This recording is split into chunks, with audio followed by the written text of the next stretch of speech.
everyone, welcome back. This is Dr. Pratha Gupta. I've done my MBBS from Lady Harding Medical College, New Delhi. I secured a rank of 500 in Neet PG and a rank of 504 in INI May.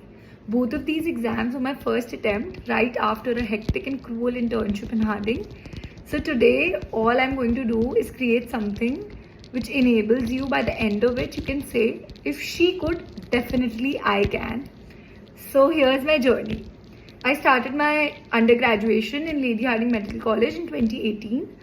I got selected there through Neet UG through my very first attempt, and it was, I think, it was a moment, it was unreal for me because I'm the first doctor of my family, and to be in the heart of Delhi, to be in a place with all that liberty, with the confidence, that you've done it.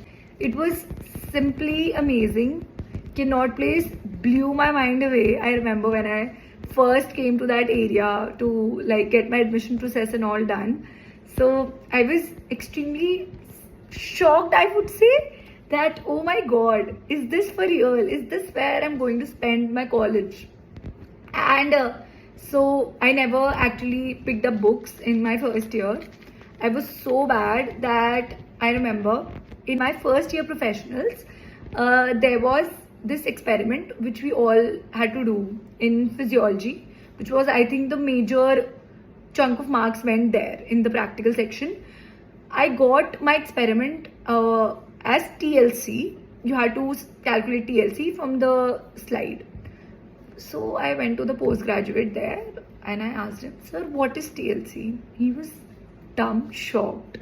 He could not believe himself that this girl is asking me what is TLC. And then I was so desperate and I was so clueless that I asked him again, "Sir, just tell me what is the full form of TLC. I don't know what is it." And this was like the final professional practical of physiology. And he just simply told me it is total leukocyte count. And I just begged him somehow to fix my slide. I did not know how, what, and whatever that, whole squares and everything was. I was so clueless that I just ran across the whole lab.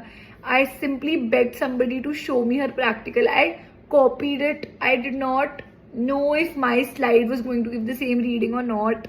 And at that time, it was such a, desperate moment for me that I could not even think of anything better to do.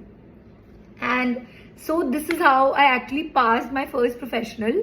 I passed it with a mere, I think, 55 to 60% ke beech mein I had gotten my marks. And I also remember that I never really went to college actually. I thought college is about not attending classes. It is more about staying in the hostels, watching series, going out in the evening, and that's it. College is not, you don't have to attend college classes. That was, I don't know how, but that was the kind of perception I had built in my head. And because of that, I fell short in my attendance in biochemistry. And I had to cover my attendance afterwards. And then I was allowed to sit for the professionals. So that was my first year. In the second year, even after such a bumpy ride in my first year professionals, I did not change my habit. I was still very adamant that no, I will party, I will have fun, I will not study. But definitely, I will not counsel anybody to take this advice. I remember I joined GRG and Pratha Gupta's offline classes because everybody around me was doing it, and simply I thought it would be a good, place to socialize, to meet people. And I remember there was this day, I brought my suitcase to GRG's class, and because I and a friend of mine, we had a plan that halfway through the class, we would leave with the suitcase and we'll board a bus to Rishikesh. So that was how, things were for me. I was so below average, not even average, in my first and second year. And in my second year professionals, there was this question in my microbiology paper. It was write a note on leptospira. It was a 10 marker. So, of course, I did not know what is leptospira. Is it a bacteria? Is it a parasite? I did not know what kind of disease it caused. I was clueless. And I don't know what got into my head. What I wrote was, you will not believe it. I wrote leptospira causes Vincent angina. That was my first line of the entire answer.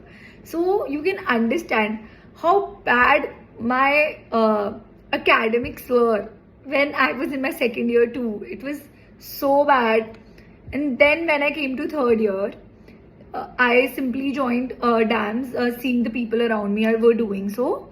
And by third year, I had kind of gotten tired of partying. I had kind of gotten exhausted. And to be very honest, also my peer group had shrunken. So I did not have a lot of people around me. It started getting a bit lonely. And that is when I decided with a friend of mine who's from Harding, who's also a Hardonian, that okay, we'll both just go to the reading room and maybe we'll try and make notes. Let's try. So that is how I started my journey properly in making notes and everything else. Uske baad, when I was in final year, things were pretty tense with my peer circle. I did not have a lot of people to go out then as well. Me and my friends, we decided, whatever few friends I had, that okay, we'll study. And my best friend, who's also a Hardonian, we both decided we'll go to TNDs to fill up our weekends. That is how I joined TNDs, and that is where the change in my outlook, the change in my perception towards academics, and that is the point where I actually started finding MBBS interesting and intriguing. So I'm really grateful to TNDs in that way more than anything else. Also, I worked really hard in my final year, because once you start with the TNDs, you kind of get the hang of questions. You somehow integrate your basics with the final year subjects, and it all comes together, and it got very interesting for me. I put in the hours, I put in the work, and I had great marks in my final professionals. I remember this teacher in surgery practical told me that she's a brilliant girl, and I was all over the moon that day because I had not heard that this kind of statement, I think, since my 10th standard back in school. So that was my journey this final year. And when I entered internship, so the problem with Harding is that their internship is really, really bad. We have very bad working hours, and the posting, which is actually supposed to be the lightest everywhere, is also kind of hectic in Harding, which is community medicine, that is PSM.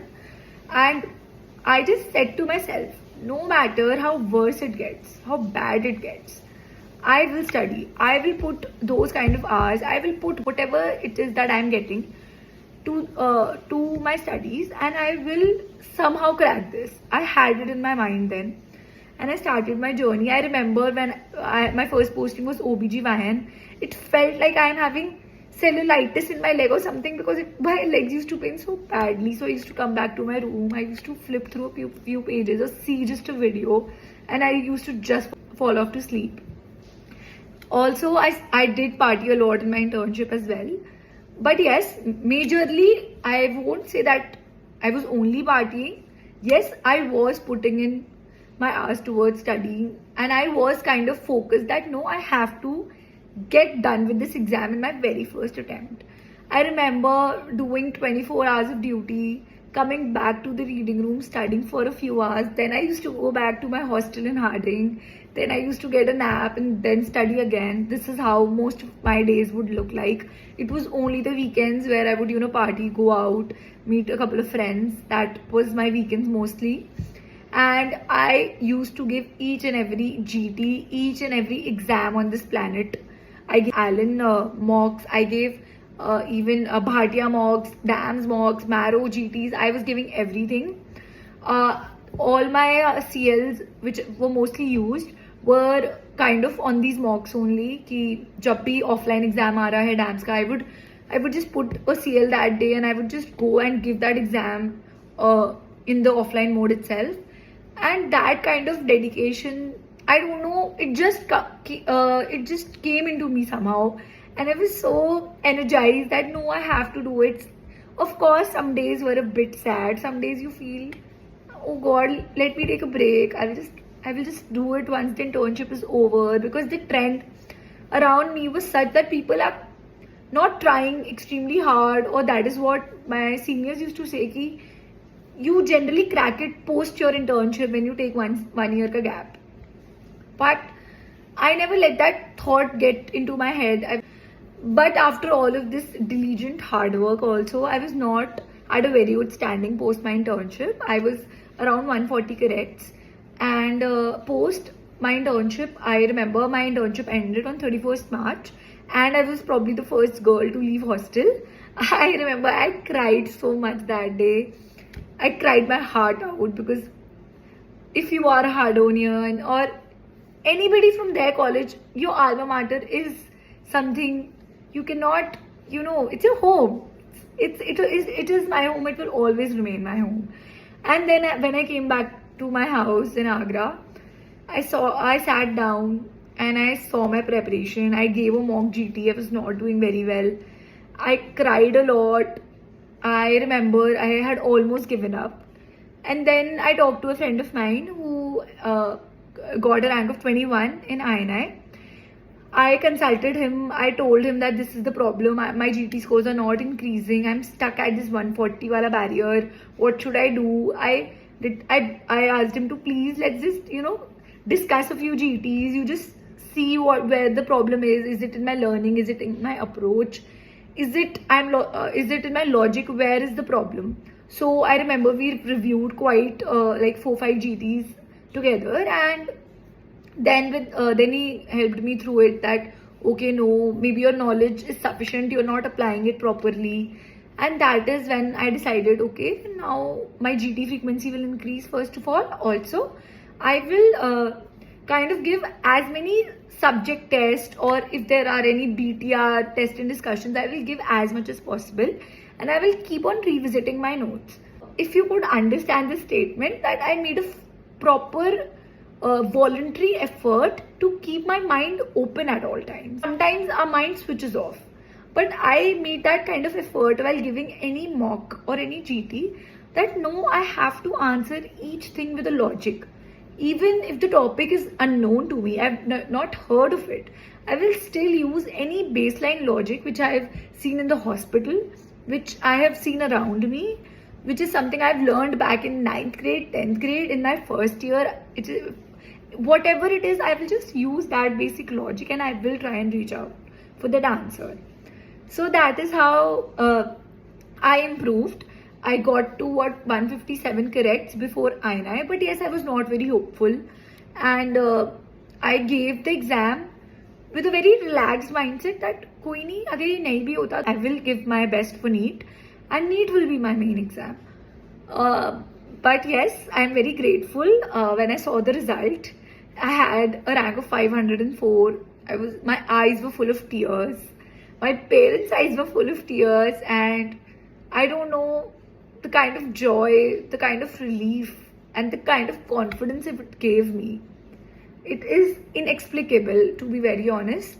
And I don't think even the results of Neet made me as happy as INI result made me, because after INI, I had that kind of belief in me ki no, I have worked hard. So what if I was on the verge of failing in first and second year? So what? Today I am 504 and nobody can take it from me. Of course, it took a lot of personal sacrifices. I could not go out as much as a lot of people did around me. I did feel lonely while studying. Of course, it is human. A lot of people around you would be doing different things. They would be doing their own thing. I remember a lot of days I used to be just in my hostel, in my room alone, tired to get out of my bed. But I used to just take up my iPad and flip or just see a video, do some questions. And of course, there were many days in my internship where the scores were not increasing. I used to cry. I used to feel very bad, because I used to feel that I have traveled a certain amount of distance. I am too late to give up now. What should I even do? But I'm grateful to God. I'm grateful to my parents. I'm grateful that I never gave up. So that is what I want to preach through this video, that don't give up on this INI. Don't give up even if INI has less seats. Because if I could, I'm pretty sure even you can. So thank you so much. I hope you find this motivating.